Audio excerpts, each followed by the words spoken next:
The game is on. The stakes are high. But the action isn't just on the field. He's rearranging that ring. Get it inside! SportsGrid's in-game live. Your ultimate second screen experience. Just a little flyer, couple of thoughts. 18.5 point live line. Every prop, every play, every day. Anything can happen. That's complete chaos. It's smarter to be on SportsGrid. Anyone that's been to a sporting event, the atmosphere before a game, I think Game Time Decisions has that same exact atmosphere. This is our arena.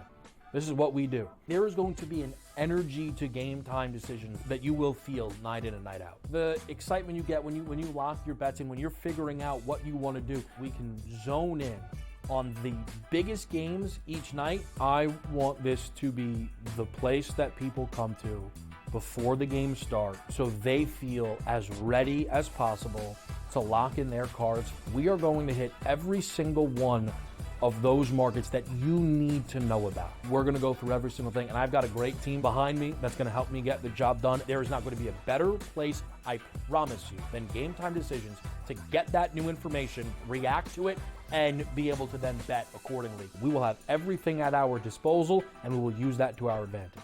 I'm Kevin Walsh. Tune into Game Time Decisions from 6 to 8 p.m. Eastern on SportsGrid. The two guys that can do it all. Too much electricity this morning. This is a good time. We're having a lot of fun. I had to do a triple take. Ka-ching! Why? Because of parity. I didn't mean to offend. Yeah, it's not going to happen. Load management is a dirty word. Let him rip. You know what? Circumstances provide the results. What? How do you do this once? Oh, Donnie, you've got such a good show there. A network that is booming. The Early Line, only on Sport.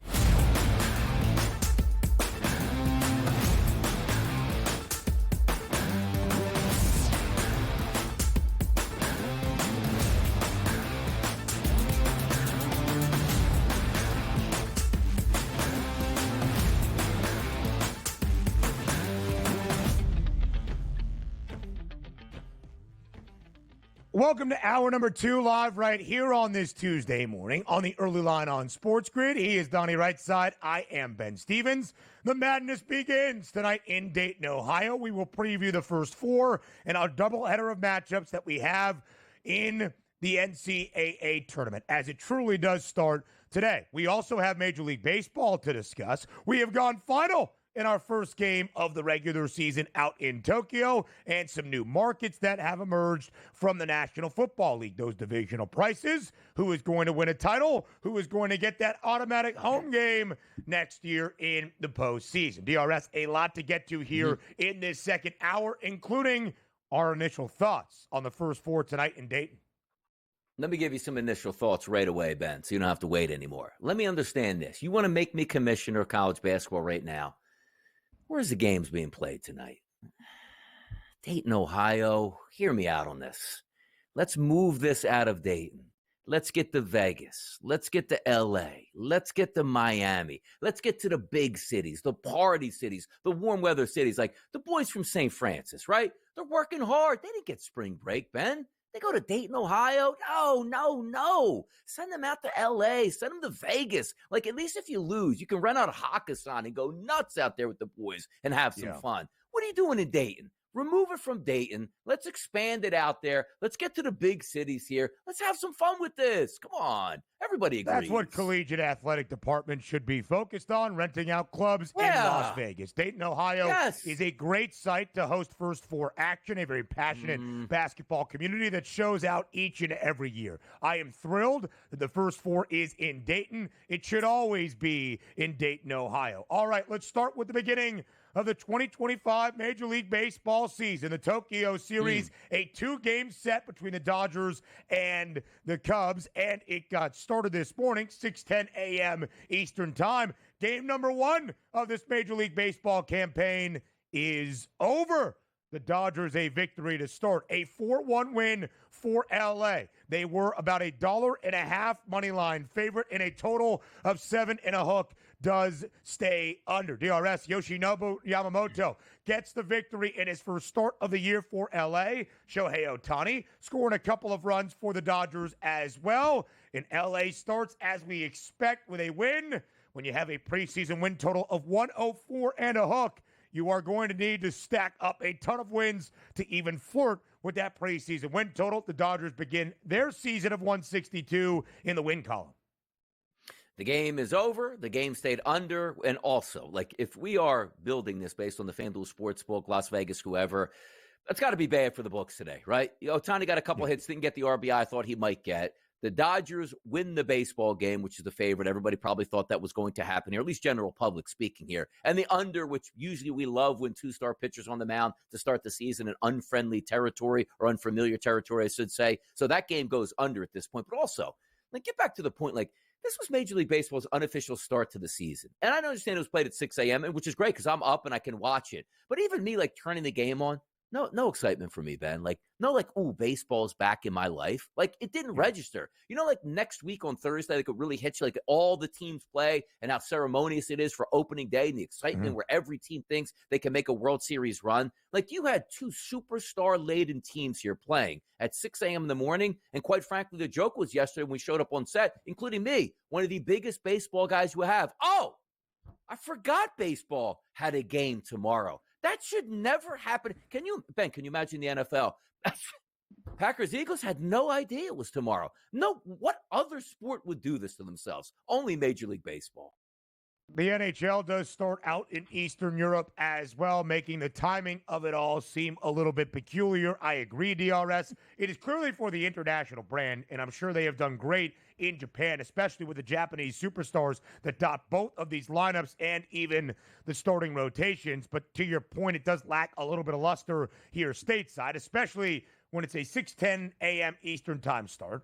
A little bit after 5 a.m. Central Time, local there in the Windy City.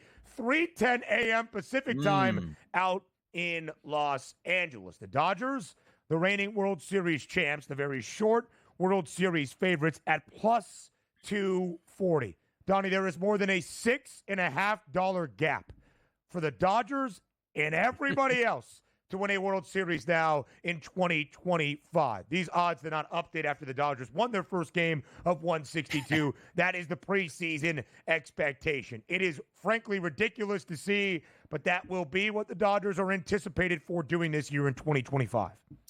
Yeah, the Dodgers, you know what, they won game one. Up, drop them from plus 240 to minus 130 is their price because they're unstoppable, clearly, because you're going to get timely hitting, great pitching, which is exactly what you anticipate. And also, have we ever saw it? I mean, to be honest, have we ever saw plus 240 and a 9-1 before the season opened up as a too close? I can't imagine there's been that big of a gap. But also understanding this, like betting wise, right? If you said right now, like, hey, the Dodgers going to win the World Series, okay, put money down, but you're not getting paid 7, 8, 9 months from now. Doesn't make a smart investment. Usually want to wrap your money up 10s to 1, 20 to 1 if you feel you have an opinion. But I can't even disagree with this. They are so deep and talented, Ben. And every baseball season I take a look at, it's not even like what the Dodgers look like on opening day. It's, when they get to the deadline, they can afford any player in baseball. They have the best prospects in baseball, and they don't care about the amount of money or capital it has to spend to get those players here. Like we weren't long ago where, Manny Machado was on the Dodgers. Like Max Scherzer and Trey Turner got traded to the, we forget about what the moves they do. Like, ooh, that'll bury you for a long time because you didn't get anything back in return when Machado went somewhere else. Like, no, it doesn't matter. Like this team, this version of the Dodgers on opening day, barring again, disastrous injury, the version will be better after the deadline. And you see the price point that it is right now. I'm not saying bet the Dodgers at this point because I'm not betting them at plus 240. But that price point, Ben, 100% warranted. And it is DRS. And today they weren't even at a full 100% health. Mookie Betts did not play, dealing with that illness, as you shared. Neither Freddie Freeman, a late scratch out of this lineup. Two perennial all-stars, two of the best players in Major League Baseball not there, and the Dodgers still handle business, winning 4-1. Yoshi Yamamoto, 5 innings of work, only 3 base knocks allowed, just a single earned run in the bullpen, holding down the fort for L.A. Game number 2 tomorrow, 6:10 a.m. Eastern Time. The Dodgers will be booked as a favorite. Roki Sasaki makes his MLB debut for Los Angeles, but in Japan. All right, new markets out in the National Football League early in the offseason. We have seen the Super Bowl prices. We have seen conference championship odds and now divisional numbers as well. Let's start in the AFC.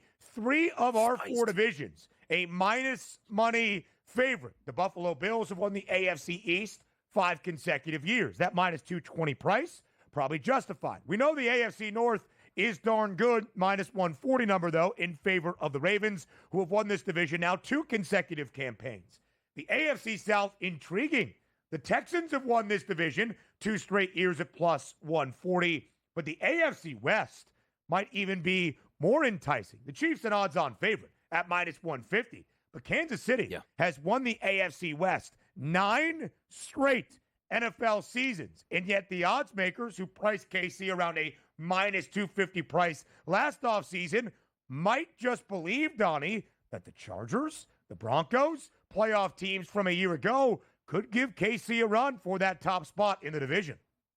Oh, they'll give them a run, which means that they'll play KC and somehow like a missed field goal or a late fumble or a ridiculous call happen and the Chiefs will end up winning that division. Andy Reid going to be, look, let's go back to last year, Ben, same shows. Andy Reid going to be there? All right. Mahomes going to be there? Okay, they win that division. Now, last year I was using it as a Super Bowl, and heaven forbid my Eagles ended up beating them, but they still got to the Super Bowl. Same premise, run it back for 2025. Looking at the other teams, the Buffalo Bills, rightfully so, should be the favorite. Love that team. Some turmoil and some other teams in that division. They should handle it. You take a look quickly at the Baltimore Ravens. They should be there. The Texans, yes, and the Chiefs. No arguments there. But there is one price point here that we'll go over after the break where I think this team is underpriced right now. Not to actually I think they're going to win the division, but I think the price point is misplaced there where you might be able to make some money if things go correctly here.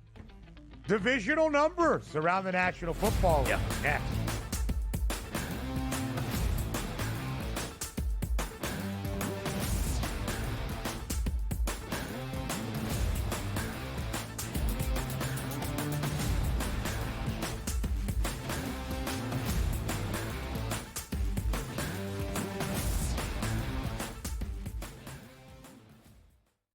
The game is on. The stakes are high.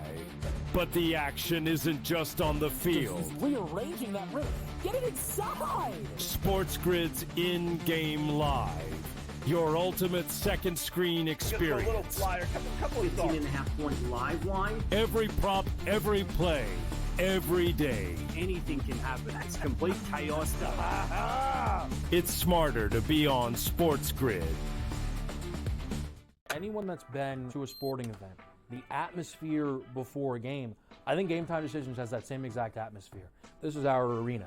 This is what we do. There is going to be an energy to Game Time Decisions that you will feel night in and night out. The excitement you get when you lock your bets in, when you're figuring out what you want to do, we can zone in on the biggest games each night. I want this to be the place that people come to before the games start so they feel as ready as possible to lock in their cards. We are going to hit every single one of those markets that you need to know about. We're going to go through every single thing, and I've got a great team behind me that's going to help me get the job done. There is not going to be a better place, I promise you, than Game Time Decisions to get that new information, react to it, and be able to then bet accordingly. We will have everything at our disposal, and we will use that to our advantage.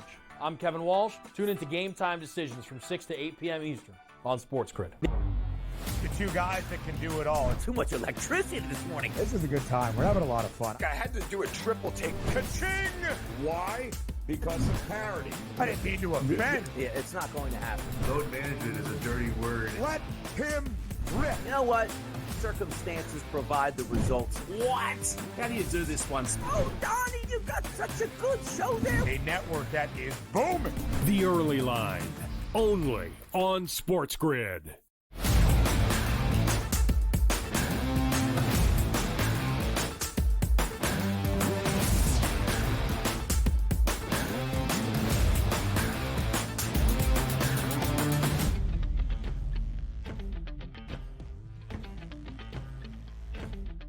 New prices out around the National Football League early in the offseason. We have seen Super Bowl 60 odds for quite some time. Conference championship numbers as well. Let's talk those divisional favorites around the National Football League. We start in the AFC. Once again, the Bills, a hefty favorite. The strongest of all of our favorites in this conference, minus 220 to win the AFC East. The Ravens, minus 140 to win the AFC North. The Texans, plus 140 to win the AFC South. And the Kansas City Chiefs at minus 150 to win the AFC West. Donnie, everybody on that screen has at least won that division 2 consecutive years. Buffalo 5 times in a row in the AFC East. The Chiefs 9 seasons consecutively in the AFC West. But right before the break, you said there is a team in the AFC that you think might present some value or is maybe underpriced. Which team? Which division?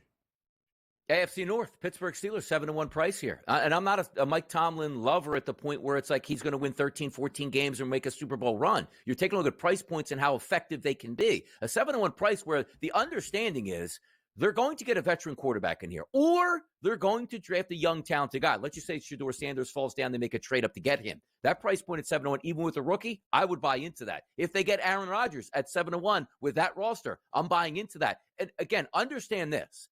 The tickets for the futures are meant to make money here. So if you're saying, Donnie, that's so stupid, the Steelers will never win it. Well, understand this, at a 7-1 price here to win the division, I'm not talking about the Super Bowl. I'm talking about 2 weeks to go in an NFL season where the Pittsburgh Steelers are right in it to win that division, where that ticket made sense and a payoff. Now, if they do go with, Russell Wilson comes back, no, I don't like that. But for me, I think the Steelers understand the magnitude here.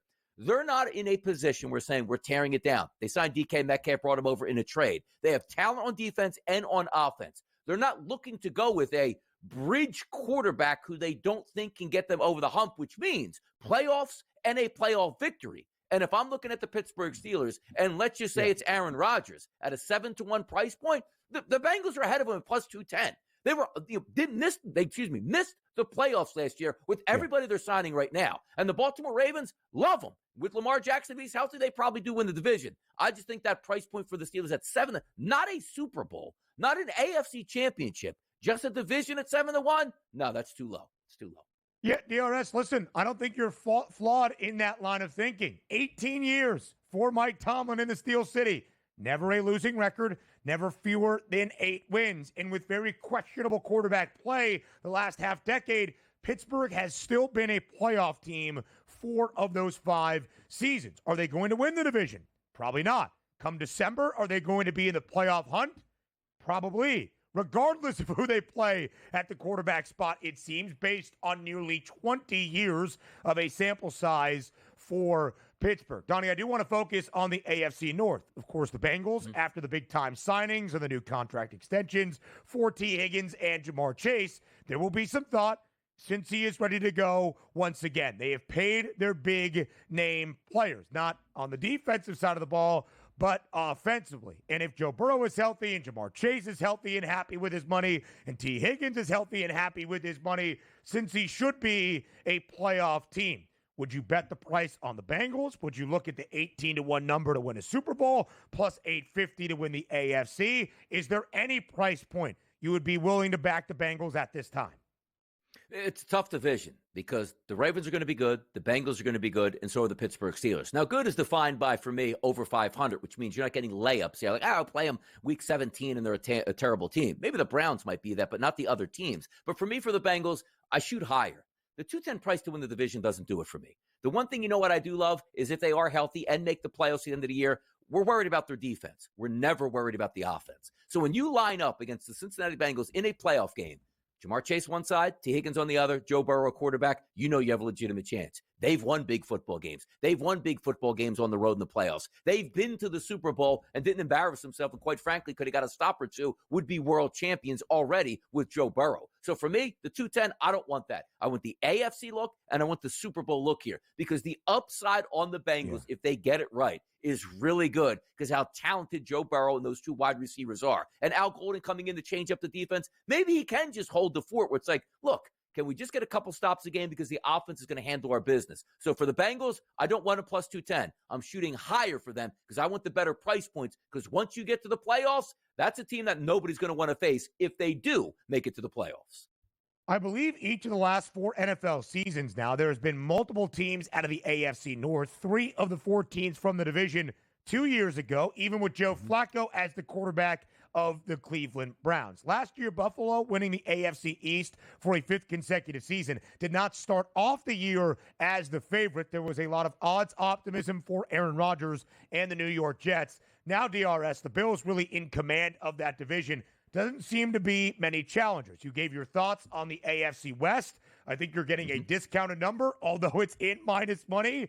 on Kansas City. 9 straight years winning this division. And now is the year somebody knocks them off the perch. I understand the Chargers and the Broncos won double-digit games a season ago. But let's not forget what Kansas City did last season. Sure, they will not be the reigning Super Bowl champs, but they will be the reigning AFC champions for a 3rd consecutive year and the reigning AFC West champions for a 9th consecutive season. Quickly in the AFC South, the Houston Texans winning the division, as was expected, for a 2nd straight year. But with the addition of Liam Cohen and hopefully a healthy Trevor Lawrence in Jacksonville, the Jags at a plus 240 number. I shared early in the offseason, Donnie, I was excited to see what the price was on the Jaguars out of Duval County. Do you believe there is any chance that Jacksonville gives the Texans a test for the top spot in the AFC South? Oh, absolutely. And I like the Houston Texans as an organization, but they're going for a little bit of turmoil there on their offensive line, changing things up. C.J. Stroud also going to be getting a new play caller next year, as Bobby Slowick is not going to be back for the Texans. But understand this, too. In order to win the division, you do have to have some easier games. We're not calling the Colts and the Titans easier games, but plus 310, plus 650, take them off. So really, for me, it is a 2-team race between the Texans and the Jags. And are they so different between the talent combined on both sides? And I like what Liam Cohen's going to bring to the table. Maybe a rejuvenation here of Trevor Lawrence's career. They have weapons there. I don't mind the 240 price. You're not going to look at me like, hey, Donnie, Jags don't have a chance. Absolutely, Ben, they do. I really do believe it will be a 2-team race in the AFC South this year. Let's talk about those NFC divisional prices up next.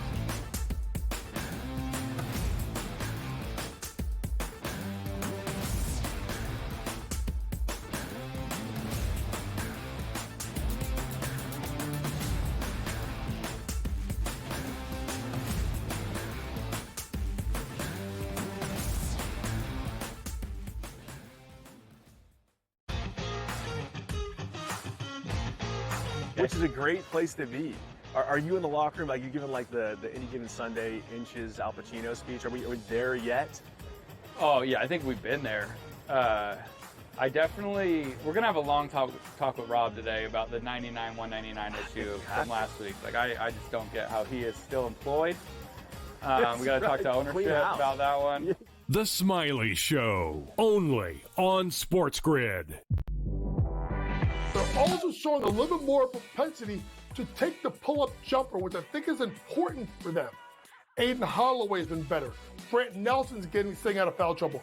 Clifford Murray is attacking the offensive boards and being the defensive threat that they need. If Alabama can defend, and they make a run, and they win the SEC tournament, I think they're the 4th number 1 seed. Betting above the rim, only on SportsGrid. That is also value to be the best player on the best team. To me, it's Shai Gilgeous-Alexander. There is no doubt about it. The Nuggets probably going to finish, 2nd overall in the conference here, and it's not going to get him the MVP. We'll see how it is down the stretch, and I assume this is going to tighten up, but barring a huge drop-off for OKC as a team, not just SGA, you could probably pencil him in for 30 a night. The Early Line, only on SportsGrid. The game is on. The stakes are high. But the action isn't just on the field. He's rearranging that roof. Get it inside! SportsGrid's in-game live. Your ultimate second screen experience. A little flyer, couple 18.5-point live line. Every prop, every play, every day. Anything can happen. It's complete chaos. It's smarter to be on SportsGrid.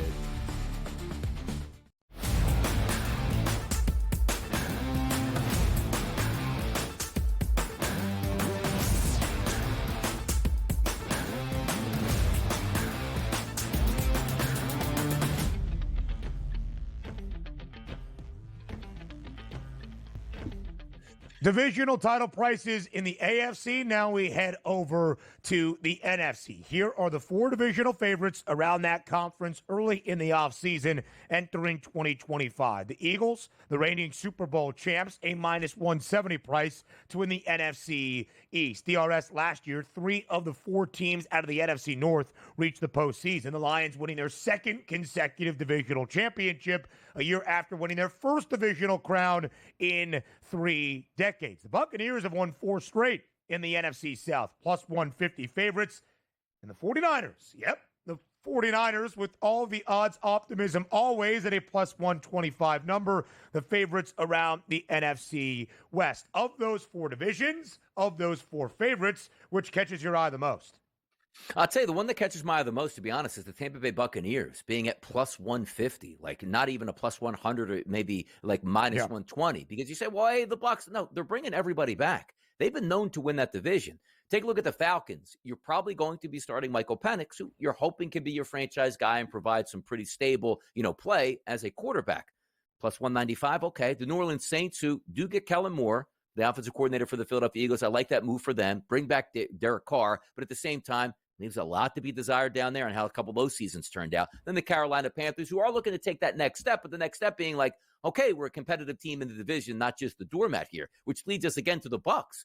Like, you can't predict in football. And we try to, separate what happens if Baker Mayfield goes down and Mike Evans gets older, he hurts himself, and you can't do that. On its face value, like the Buccaneers have the continuity that I like, and a plus 150 price, that really sticks out over everybody. Like, yes, the Lions, I do think, win that division. Plus 110, not all that enticing. The San Francisco 49ers, I told you, I don't want any piece of them. But even if you do think they're the most talented, plus 125. You take a look at the Philadelphia Eagles, minus 170, with the Commanders making a lot of moves, and Dak Prescott back under center for the Dallas Cowboys. So of all the divisions right now, I look at the Bucs and say, that might be the best value on the board to win the division, Ben. Donnie, I thought it was going to be closer to even money, if not slightly into minus money as well. The Buccaneers bring everybody back. They've made some very, I think, solid additions on the defensive side of the ball, and that's a lot of belief in the Atlanta Falcons, who, even if Michael Penix Jr. is great, so doesn't necessarily mean they are going to win the NFC South at this stage. A plus 150 price on a Buccaneers team that in multiple iterations has won the NFC South for 4 consecutive years. I think it is a really good number. And of course, Philadelphia deserves to be a minus 170 favorite to win the NFC East. But Donnie, it should be shared. Not just the Commanders on the come up. We expect the Cowboys to be better than they were a year ago if Dak Prescott can remain fully healthy. But we have not seen a repeat divisional champ in the NFC East now for 2 decades. The last team to win back-to-back divisional crowns in the NFC East, the Eagles, who won 4 straight from 01 to 04. So, yes, that is a very long-standing trend, despite how dominant the Eagles have been in the NFC. Yeah, and it's an anomaly per se, right? Because it's like the coin flip. Like, hey, 16 straight times on tails. It has to come up. No, each and every entity and a new season should bring in. The Eagles are the favorite. They should go back-to-back. But it just goes to show you, sometimes in the NFL, you have a lot of competitive teams in the NFC East. And also you have some teams out there that are going to surprise. Maybe the Giants can have a decent season, 35-1, as I joke here, just to win the division, not even an NFC or an NFL championship. But the Commanders are really good, looking to take that next step. But I always look at the Dallas Cowboys at that plus 750 price, because when Dak plays in the regular season, he's a really good regular season quarterback. They have a lot of talent across the board. And if it is the NFL, as we say, the catastrophic injuries just take them away. Dallas is going to compete. Dallas usually splits with the Philadelphia Eagles, barring disaster at the quarterback position. They will be competitive this year. And by the way, if you haven't seen the Eagles' schedule coming into this year, as you know, when you're the best team in football, you get the hardest schedule. Their out-of-conference schedule, quote-unquote, or out-of-division schedule is ridiculously hard this year. So if the Eagles win, let's just say 12 games, that's a huge feat, which means somebody in that division is going to win 10 or 11 games and push the Eagles, even if they do win it. It's not a walk away for the Eagles. And you're right. Minus 170. Do I think the Eagles win the division? Yes. Am I betting it right now? Nope. The odds makers are not fond of the Cowboys this offseason, and I would agree with that in premise. But the 5 years under Mike McCarthy, the 2 bookend seasons, year 1 under McCarthy and this previous season in 2024, Dak Prescott did not play a full year. The 3 years in between, Prescott did. The Cowboys won at least 12 games, or won exactly 12 games all 3 seasons in a divisional crown in 2 of those 3 years. The Niners as the favorites in the NFC West, we knew the odds would believe that. But the Rams at a plus 230 price is a very enticing number, and everybody in the competitive NFC North at a 5-1 number or shorter, separated by just less than $4 around that division. All right, let's get you set for the madness up next.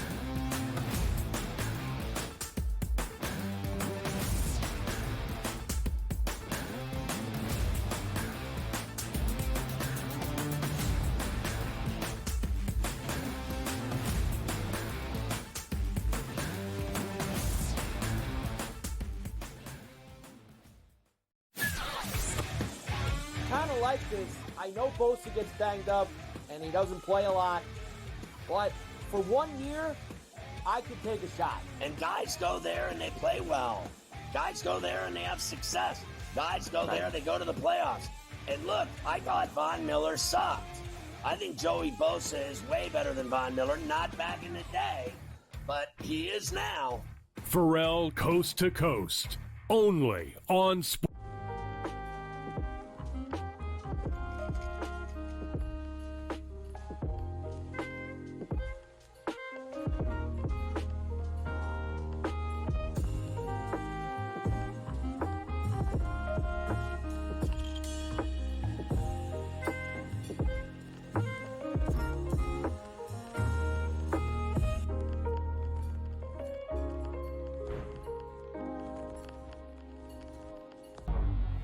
Two guys that can do it all. Too much electricity this morning. This is a good time. We're having a lot of fun. I had to do a triple take. Ka-ching!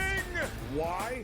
Because of parity. I didn't mean to offend. Yeah, it's not going to happen. Load management is a dirty word. Let him rip. You know what? Circumstances provide the results. What? How do you do this once? Oh, Donnie, you've got such a good show there. A network that is booming. The Early Line, only on SportsGrid. The Gators' resume is excellent. We know how hard it is to win on the road in college. They've won at Auburn and at Bama. Michigan State is 17-5 in quad one, quad twos. Are they a one seed? I think not. They may make claims if they make a run and there's craziness in the SEC. Game time decisions, only on SportsGrid.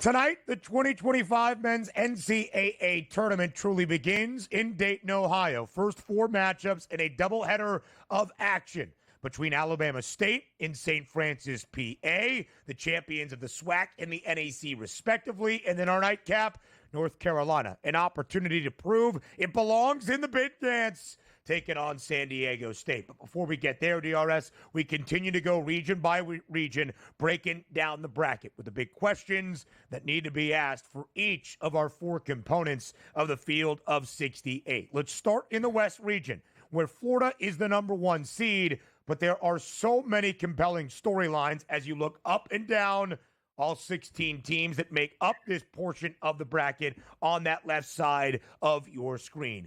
Big question number one, because the team that is on the 8 line in the West region is the two-time reigning national champ in UConn. How much does UConn's championship experience in this tournament really matter this time around in 2025?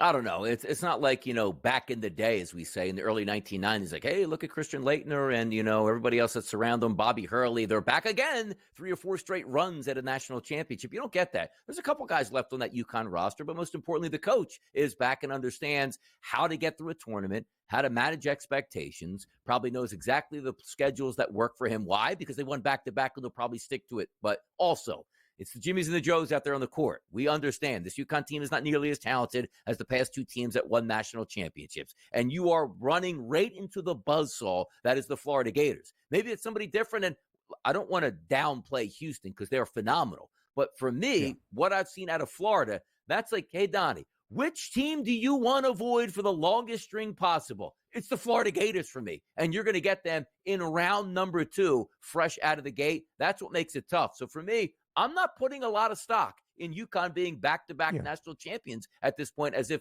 that would give them a boost. Mike, frankly, I don't even know if they make it out of round number 1. Ooh, that's a little bit intriguing in the 8-9 matchup for Connecticut, as they will get ready to take on Oklahoma. 4.5-point spread in favor of Dan Hurley's Huskies.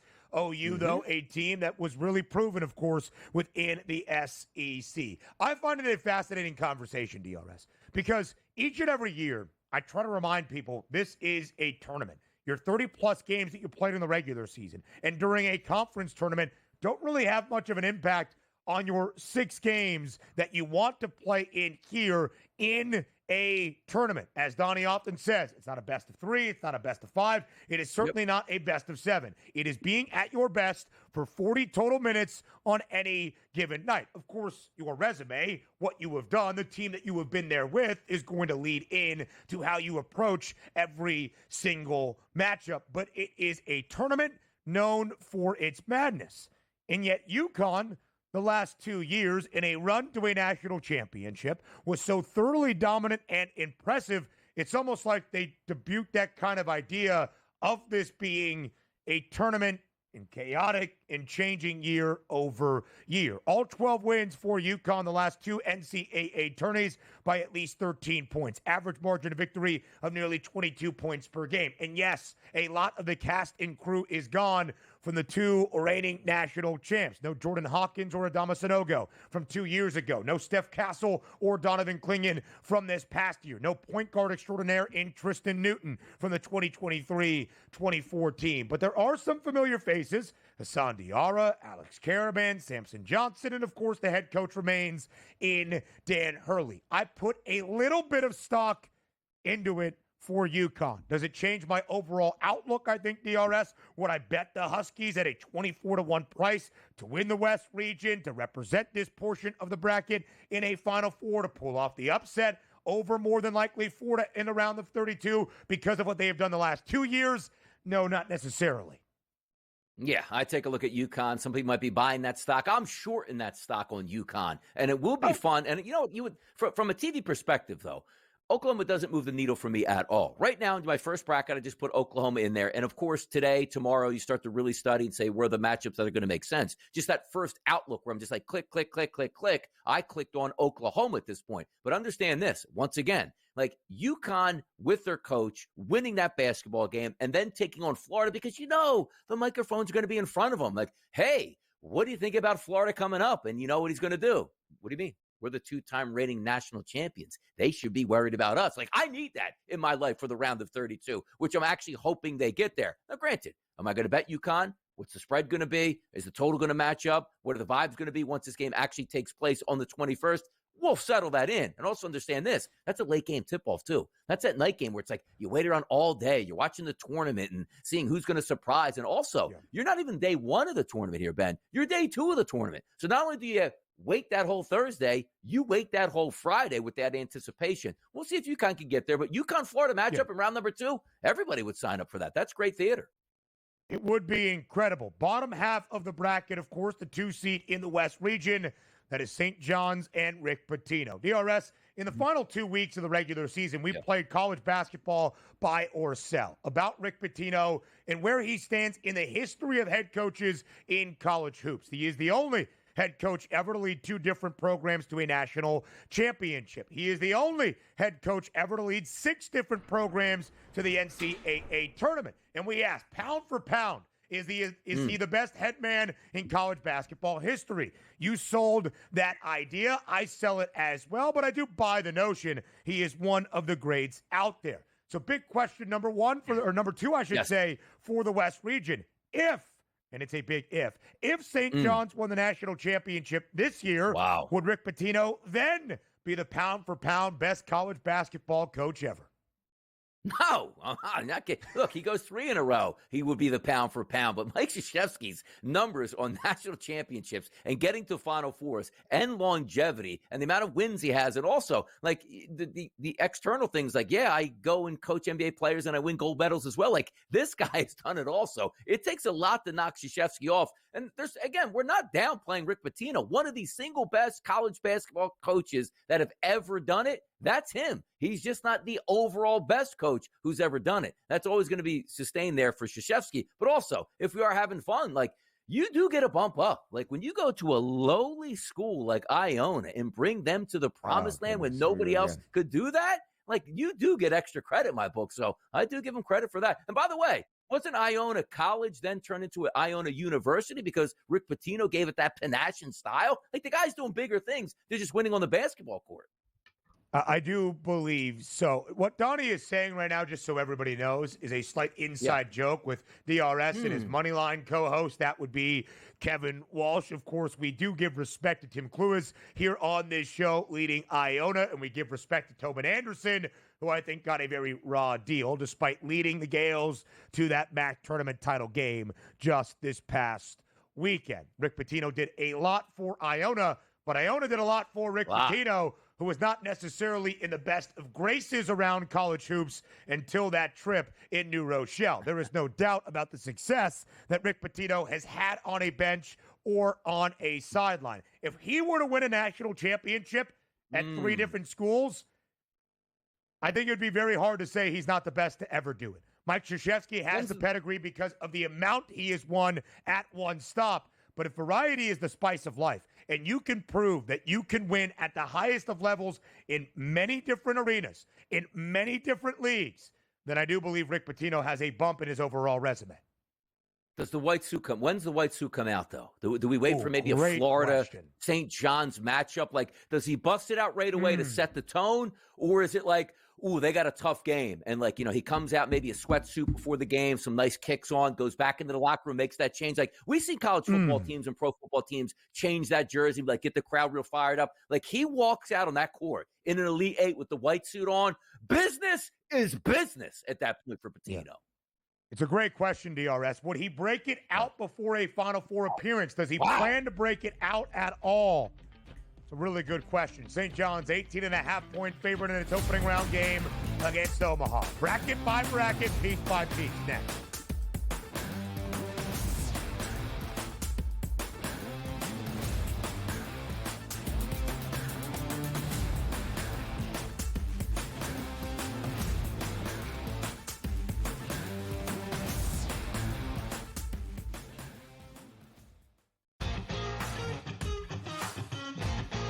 Which is a great place to be. Are you in the locker room, like you're giving like the Any Given Sunday inches Al Pacino speech? Are we there yet? Oh yeah, I think we've been there. We're gonna have a long talk with Rob today about the 99-199 issue from last week. Like I just don't get how he is still employed. We gotta talk to ownership about that one. The Smiley Show, only on SportsGrid.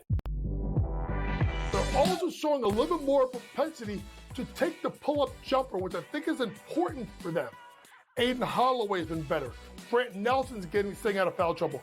Clifford Murray is attacking the offensive boards and being the defensive threat that they need. If Alabama can defend, and they make a run, and they win the SEC tournament, I think they're the 4th number 1 seed. Betting above the rim, only on SportsGrid. That is also value to be the best player on the best team. To me, it's Shai Gilgeous-Alexander. There is no doubt about it. The Nuggets probably going to finish, 2nd overall in the conference here, and it's not going to get him the MVP. We'll see how it is down the stretch, and I assume this is going to tighten up, but barring a huge drop-off for OKC as a team, not just SGA, you could probably pencil him in for 30 a night. The early line, only on SportsGrid. The game is on. The stakes are high. But the action isn't just on the field. He's rearranging that rim. Get it inside! SportsGrid's in-game live.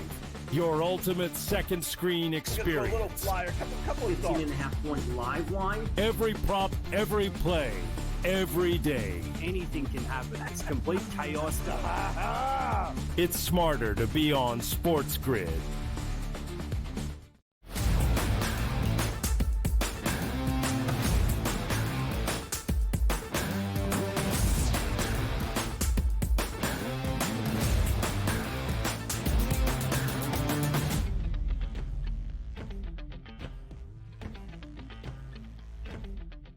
Live right here on the early line on SportsGrid. We continue to go around region by region around the 2025 men's NCAA tournament and ask at least one, if not a few, big question for every portion of the bracket. Let's go to the East region. The number 1 seed in the East region is the national championship favorite, that would be the Duke Blue Devils. So let's start with the Blue Devils, and let's start with the biggest question perhaps for Duke entering the big dance, the status of Cooper Flagg. As John Shire has said, he should be ready for the round of 64. Duke, an additional day of rest. Their first game not until Friday. Big question number one to you, DRS.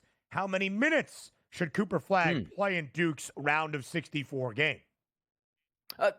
Healthy, probably should play half the minutes or so. And that's really probably all you need. This isn't a game where it's like, hey, buddy, we're going to need you full 40 minutes here on this effort. So give me 15 to 20 minutes, which means first half up 15 points. Maybe get in for a little bit in the second half, but you quickly come out. Duke is a very, very strong team from top to bottom. They showed that in the ACC championship rounds without Cooper Flagg. But I need to see him on the court because if he's healthy, I need him to get – understand this too. He's not a 4-year college veteran. Like, hey, man, we've been to the tournament every year, have 2 national championships. I'm going to be fine. Yeah. He hasn't been to the tournament yet. Am I saying that the stage might be too big in the first round for the NCAA tournament for Cooper Flagg? No. Like, this guy went toe-to-toe as like a 17-year-old with NBA players and was out there dominating for portions. He'll be just fine, but I just need the rust factor to be down. Get that jump shot off. Run the court with the boys again. Get those vibes going so by the time you hit round 2, you're going to get an SEC team or a Big 12 team. You're going to need him full go. So as long as needed that he's healthy, I want him to knock the rust off. You don't need to overplay him at this point, but he's going to need to get his minutes.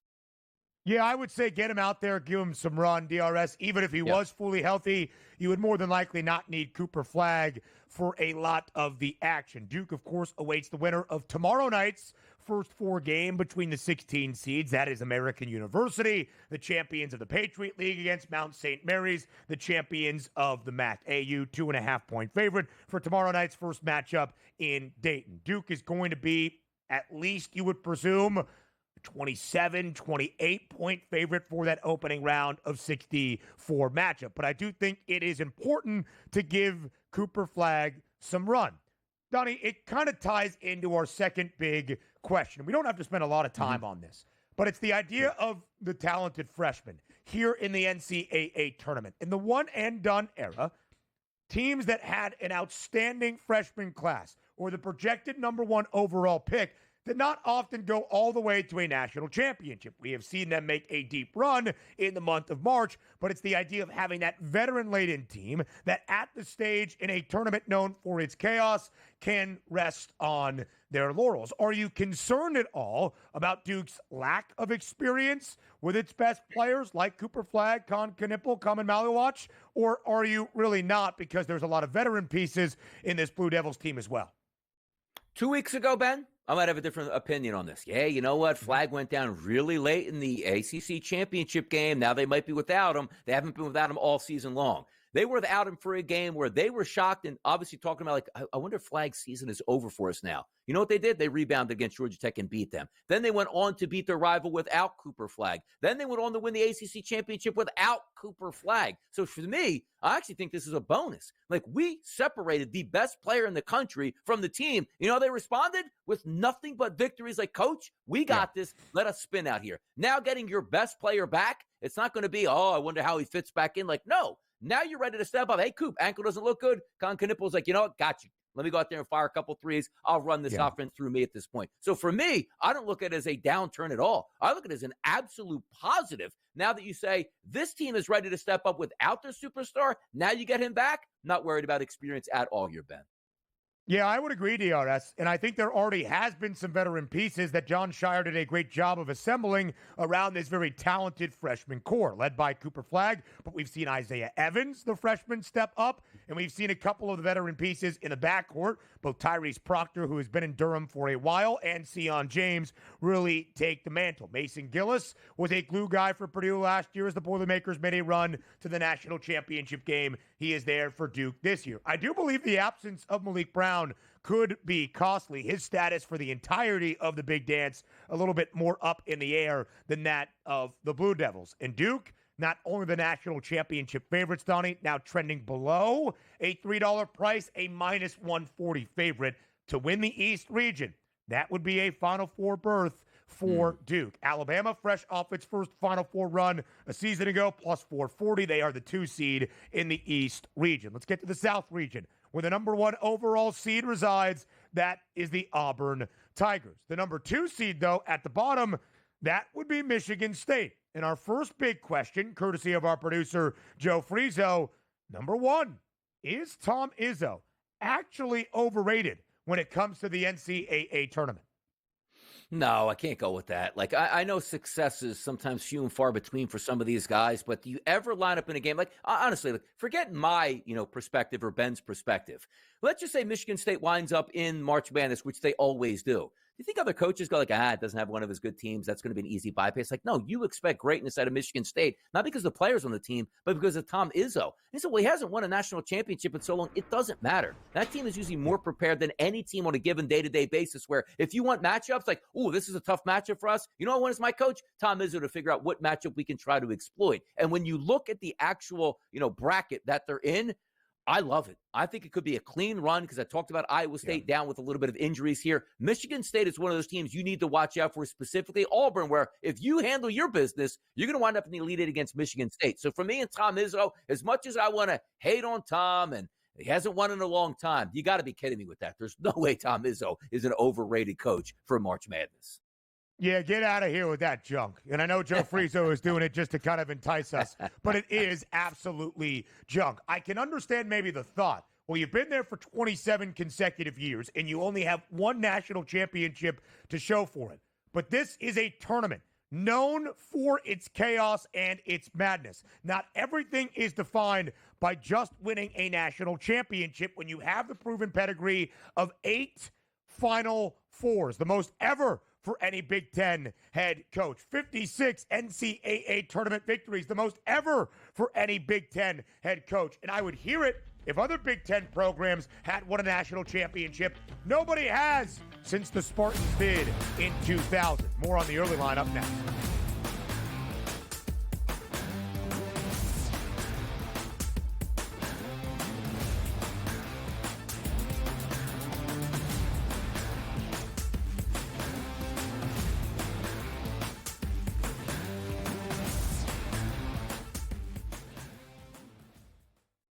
The game is on. The stakes are high. But the action isn't just on the field. Just rearranging that roof. Get it inside! SportsGrid's in-game live. Your ultimate second screen experience. Just a little flyer, couple 18.5-point live line. Every prop, every play, every day. Anything can happen. That's complete chaos. It's smarter to be on SportsGrid. Anyone that's been to a sporting event, the atmosphere before a game, I think Game Time Decisions has that same exact atmosphere. This is our arena. This is what we do. There is going to be an energy to Game Time Decisions that you will feel night in and night out. The excitement you get when you lock your bets in, when you're figuring out what you want to do, we can zone in on the biggest games each night. I want this to be the place that people come to before the games start so they feel as ready as possible to lock in their cards. We are going to hit every single one of those markets that you need to know about. We're going to go through every single thing, and I've got a great team behind me that's going to help me get the job done. There is not going to be a better place, I promise you, than Game Time Decisions to get that new information, react to it, and be able to then bet accordingly. We will have everything at our disposal, and we will use that to our advantage. I'm Kevin Walsh. Tune into Game Time Decisions from 6 to 8 p.m. Eastern on SportsGrid. The two guys that can do it all. Too much electricity this morning. This is a good time. We're having a lot of fun. I had to do a triple take. Ka-ching! Why? Because of parity. I didn't mean to offend. Yeah, it's not going to happen. Load management is a dirty word. Let him rip. You know what? Circumstances provide the results. What? How do you do this once? Oh, Donnie, you've got such a good show there. A network that is booming. The early line, only on SportsGrid.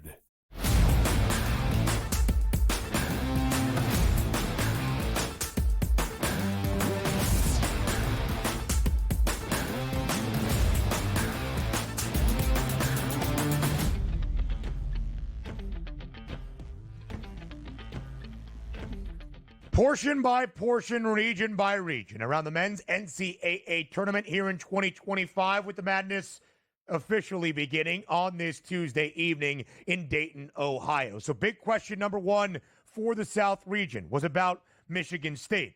Frizo, I love you, but I'm going to change big question number two that was about Michigan's outlook, the champions of the Big Ten tournament, and as the 5 seed in this portion of the bracket. Because I really think it should be about the number 1 overall seed on the top line in the South region, who is now the slight minus money favorite to represent this portion of the bracket in a Final Four. That would be Auburn at a minus 105 price. The RS dropping 3 of the Tigers' Final Four, entering the NCAA tournament. My big question for you, how concerned are you by Auburn's poor play as of late, and has it changed their NCAA tournament outlook in your mind?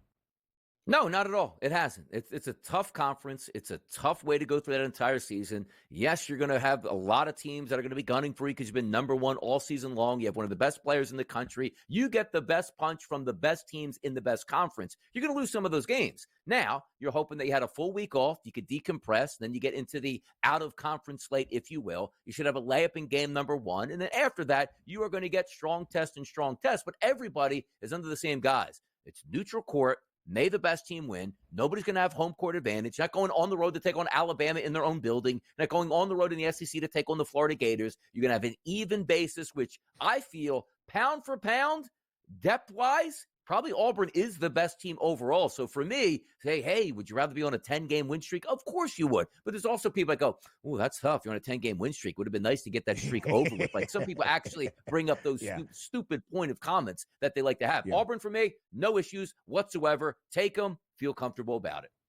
Donnie, I actually do believe it's a little bit surprising to see some of the numbers around Auburn. That was really their neck and neck, even in front of Duke, setting the pace for the Blue Devils in terms of those national championship odds and Final Four prices throughout the entirety of this college basketball season. Yeah. Auburn now the 3rd best number to win a national championship at 5-1.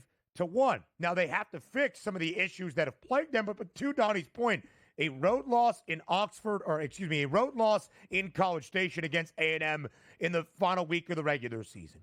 A home rivalry game in overtime at the buzzer against Alabama, who was on the 2 line. Yep, they escaped past Ole Miss in the opening round their opening game in the SEC tournament, and a hard-fought game against one of the best teams in the Big Dance as well in Tennessee. I still think the outlook for Auburn should be there. I still expect them to be at least in the South Regional Final. That would be an Elite 8 appearance. DRS, let's get to our 4th and final region.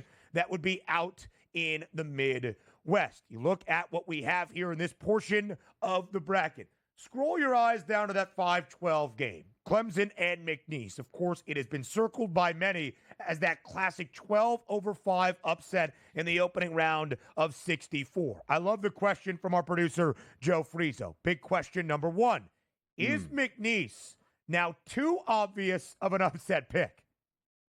I don't think so, because I think they still don't have that name recognition. Like it used to be like, oh, St. Mary's could be an upset pick. St. Mary's has a lot of name recognition now. Maybe back 20 years ago, hey, loses team Gonzaga could be an upset pick.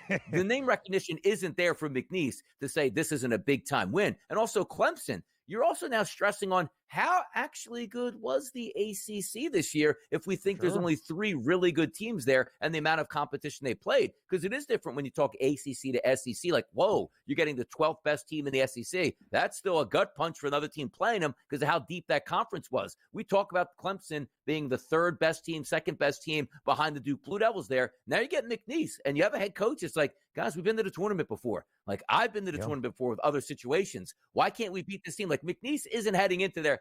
Man, job done. Fantastic regular season. Yeah. Now let's just go and see what happens in the tournament because if we go home, we'll still have a party. McNeese actually believes they should win this basketball game, and why not?